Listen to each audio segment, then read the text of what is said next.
யாழ்ப்பாணத்தில் போலீஸ் நடத்தியிருக்கிற துப்பாக்கிச் சூட்டில் 17 வயதான ஒரு சிறுவன் சுட்டு கொலை செய்யப்பட்டிருக்கிற சம்பவம்ன்றது மிகப்பெரிய ஒரு அதிர்வலையை ஏற்படுத்தி இருக்கு. விவாத பொருளாகவும் இது மாறி இருக்கு. என்ன நடந்திருக்குன்னு சொல்லி போலீஸ் ஒரு விளக்கம் கொடுக்குது. ஊர்காவல்துறை போலீஸ் பிரிவினுடைய அல்லைப்பட்டி சந்தியில தான் இந்த சம்பவம் பதிவாகியிருக்கு. அதிகாலையில் 1 மணிக்கும் 2 மணிக்கும் இடைப்பட்ட நேரத்துக்குள்ள இந்த சம்பவம் நடக்குது. அல்லைப்பட்டி சந்தியில போலீஸ் உத்தியோகத்தர்கள் கடமையில் ஈடுபட்டு கொண்டிருந்த நேரத்தில் அங்கே ஒரு வேன் வந்திருக்கு. அந்த ரோட்ல அந்த சந்தி பகுதியில் ஒரு வேன் வந்திருக்கு. வேன் வந்த சந்தர்ப்பத்தில் அதிகாலையில் ஒரு வேன் வருது. போலீஸ் உத்தியோகத்தர்கள் கடமையில் இருக்கிறாங்க. நிப்பாட்டி சோதனைக்கு உட்படுத்துறதுக்கு முயற்சி எடுக்கப்படுது. ஆனாலும் வேன் நிப்பாட்டாம அந்த இடத்துல இருந்து தப்பியோடுறதுக்கு முயற்சி எடுத்து அந்த வேன் அல்லைப்பட்டி சந்தியிலிருந்து மண்டைத்தீவு நோக்கி பயணம் செய்திருந்தது. இந்த கடமையில் ஈடுபட்டு கொண்டிருந்த போலீஸ் உத்தியோகத்தர்கள் போலீஸ் நிலைய பொறுப்பதிகாரியிட ஜீப்புக்கு தகவல் சொல்றாங்க. என்னன்னு சொன்னா அந்த ஜீப் இந்த வேன் பயணம் செய்த எதிர் திசையில மற்ற பக்கமா வந்து கொண்டிருந்ததாம். அந்த சந்தர்ப்பத்தில் மண்டைத்தீவுல இருந்து அல்லைப்பட்டி நோக்கி அந்த போலீஸ் நிலைய பொறுப்பதிகாரியினுடைய ஜீப் வந்து கொண்டிருக்கு. அப்ப இவங்க சந்திப்பாங்கன்ற அடிப்படையில் போலீஸ் துரதி போகாம அந்த ஜீப்புக்கு தகவல் சொல்லப்பட்டிருக்கு. அந்த ஜீப்ல போலீஸும் இந்த வேனை நிப்பாட்டுறதுக்கு முயற்சி எடுக்குது. 2வது சந்தர்ப்பமா முயற்சி எடுக்கப்படுது. அந்த நேரத்திலையும் இந்த வேன் நிப்பாட்ட தப்பி ஓடுறதுக்கு முயற்சி எடுக்கப்பட்டது நேரத்தில் போலீஸ் மேல வானத்தை நோக்கி துப்பாக்கிச்சூடு நடத்துறாங்க. அந்த சந்தர்ப்பத்திலையும் வேன் நிப்பாட்டப்படலை. இது எல்லாமே போலீஸ் ரிப்போர்ட்ல குறிப்பிடப்பட்டிருக்கிற விஷயம். அந்த சந்தர்ப்பத்திலையும் வேன் நிப்பாட்டப்படலை. திரும்ப வாகனத்தை நோக்கி துப்பாக்கிச்சூடு நடத்தப்படுது. அந்த சந்தர்ப்பத்தில் தான் அதில் துப்பாக்கிச்சூட்டில் 17 வயதான அந்த வாகனத்தை ஓடி போனவர் சொல்லப்படுற அந்த சிறுவன் காயம் ஏற்படுது. யாழ்ப்பாணம் வைத்தியசாலையில் அனுமதிக்கப்பட்டிருந்தாலும் அவரை காப்பாற்ற முடியல. தலைப்பகுதியில் துப்பாக்கிச்சூடு பட்டிருக்குன்னு சொல்லி உறவினர்கள் சொல்லியிருந்ததையும் பார்க்க முடியுது. வாகனத்துக்கு தான் துப்பாக்கிச்சூடு நடத்தியிருந்தால் தவறுதலா அந்த வாகனத்தை ஓடி போன நபருக்கு பட்டிருக்குன்றது போலீஸ் சொல்ற ஒரு விளக்கம். மேலதிகமாக இன்னும் ஒரு தகவலும் போலீஸ் ரிப்போர்ட்ல சொல்லப்பட்டிருந்தது. அந்த வாகனத்துல பின்பக்கமா இருக்கிற சீட் எல்லாமே கலட்டப்பட்டிருக்கு. அதுக்கான காரணம் என்னன்றது நமக்கு இதுவரைக்கும் தெரியாது. அதை உறுதிப்படுத்துறதுக்கான எந்த ஒரு ஆதாரமும் இதுவரைக்கும் தெரியாது.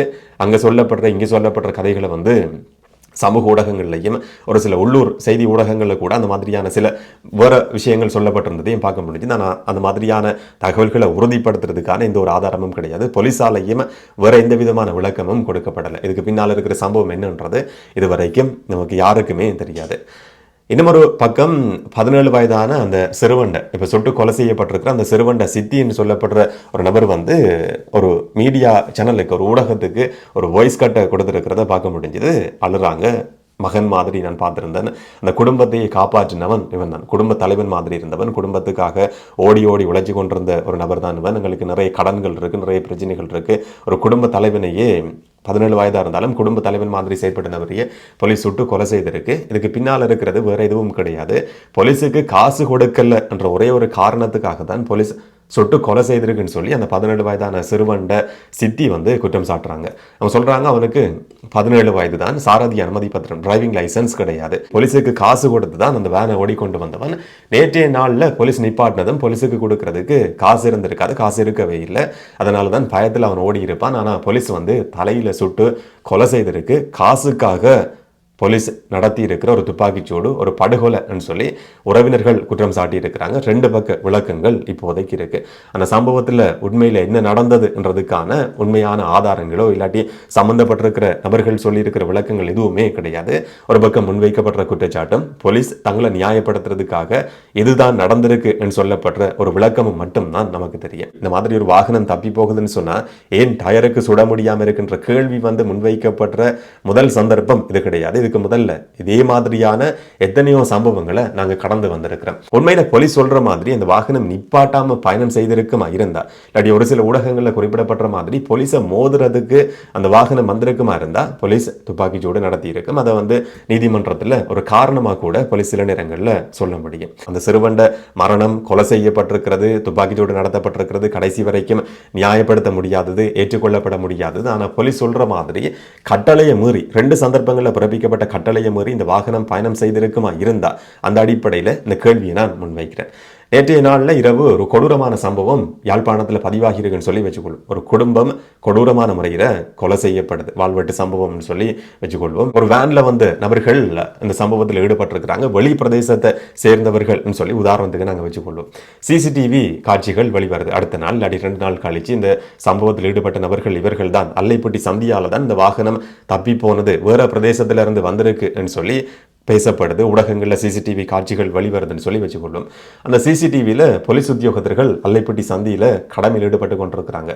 அதிகாலை நேரத்தில் ஒரு வாகனம் வேகமாக அதை க்ராஸ் பண்ணி அப்படியே போகுது. போலீஸ் எதுவுமே செய்யாமல் பார்த்து கொண்டு இருக்கு. அந்த சிசிடிவியை பார்க்குற நேரத்தில் நாங்கள் எழுப்புற கேள்வி என்னவா இருக்கும்? அரசாங்கத்திட்ட மக்கள்கிட்ட வரி பணத்தில் சம்பளத்தை வாங்கி கொண்டு போலீஸ் அந்த வாகனத்தை மறிக்காமல் சோதனை செய்யாமல் அதிகாலை நேரத்தில் இந்த மாதிரியான ஒரு வேன் போகுது, அதை பற்றி எந்த கவலையும் இல்லாமல் போலீஸ் இருக்கா இல்லையான்னு சொல்லி ஒரு கேள்வியை முன்வைப்போமா இல்லையா? அந்த மாதிரியான கேள்விதான் பெரும்பாலானவர்கள்ட்ட இருந்து வெளிவந்திருக்கு.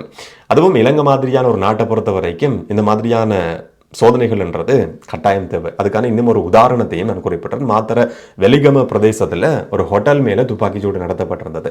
வேனில் போன அடையாளம் தெரியாத மர்ம நபர்கள் சொல்லி ஆரம்பத்தில் குறிப்பிடப்படுது. அதுக்கு பிறகு போலீஸ் கொழும்புல இருந்து போன குற்றத்தடுப்பு பிரிவினுடைய உத்தியோகத்தர்கள் ஒரு ஹோட்டல் மேலே துப்பாக்கிச்சூடு நடத்தினாங்கன்றது உறுதி செய்யப்பட்டிருந்தது. அந்த சந்தர்ப்பத்தில் மர்மமான ஒரு வேனுன்னு சொல்லி அதே பிரதேசத்தை சேர்ந்த இன்னும் ஒரு போலீஸ் உத்தியோகத்தர்கள் குழு கண்டுபிடிச்சு அந்த வேன் மேலையும் துப்பாக்கிச்சூடு நடத்தப்பட்டிருந்தது. அதுக்கு பிறகுதான் கொழும்புல இருந்து வந்த ஒரு போலீஸ் குழு கிட்டத்தட்ட ஒரு பாதாள குழு மாதிரி ஒரு ஹோட்டல் மேல துப்பாக்கிச்சூடு நடத்துறதுக்கு முயற்சி எடுத்தது. ஒரு துப்பாக்கிச்சூடு சம்பவம் நடத்தப்பட்டதுன்றது விசாரணைகள்ல உறுதி செய்யப்பட்டிருந்தது. அதே மாதிரியான ஒரு சம்பவம் இது இருந்திருந்தா ஒரு வாகனத்துல ஒரு ரகசியமான போலீஸ் குழுவோ இல்லாட்டி இராணுவ குழுவோ பயணம் செய்து நான் சொன்ன மாதிரி சிசிடிவி வெளிவந்திருக்குமா இருந்தால் நாங்கள் கேட்குற கேள்வி என்னவா இருந்திருக்கும்? போலீஸ் பார்த்து கொண்டு இருக்கு, எதுவுமே செய்யாமல் இருக்கு, ஏன் அந்த வேனை நிப்பாட்ட முடியாமல் போனதுன்னு சொல்லி நாங்கள் கேள்வி கேட்டிருப்போமா இல்லையா? இப்போ போலீஸ் நிப்பாட்டுற சந்தர்ப்பத்தில் நிப்பாட்டி நாங்கள் பிழை செய்திருந்தாலும் கூட அபராதம் விதிக்கப்படலாம், இல்லாட்டி சிறை தண்டனை விதிக்கப்படலாம். மிஞ்சி போனால் வேறு எதுவுமே நடக்க போகிறது கிடையாது. போலீஸ் நிப்பாட்டுற நேரத்தில் நிப்பாட்டுறது தான் எங்களுக்கு இருக்கிற ஒரே தீர்வே தவிர போலீஸ் சுடுவான்ன்றது எங்களுக்கு தெரியும். இலங்கை போலீஸுக்கு டயரில் சுட தெரியாது, காலில் சுட தெரியாதுன்றது எங்களுக்கு தெரியும். அப்படி நிப்பாட்டுற சந்தர்ப்பத்தில் நிப்பாட்டாமல் போகிறது அதை கடைசி வரைக்கும் நியாயப்படுத்த முடியாது. ஒரு லோயர் 2 நாட்களுக்கு முதல்ல எழுதியிருந்த ஒரு பதிவையும் நான் உங்களோட இந்த சந்தர்ப்பத்தில் பகிர்ந்து கொள்ளலாம்னு சொல்லி நினைக்கிறேன்.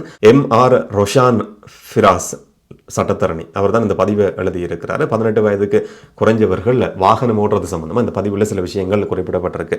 இலங்கையில் 18 வயதுக்குட்பட்ட ஒருவர் வாகனம் ஓட்டி அதன் மூலம் ஒருவருக்கு மரணம் அல்லது காயம் ஏற்படுத்தினால் அது மிகவும் பாரதூரமான சட்ட விளைவுகளை ஏற்படுத்தும். முதலாவது, குற்றவியல் பொறுப்பு.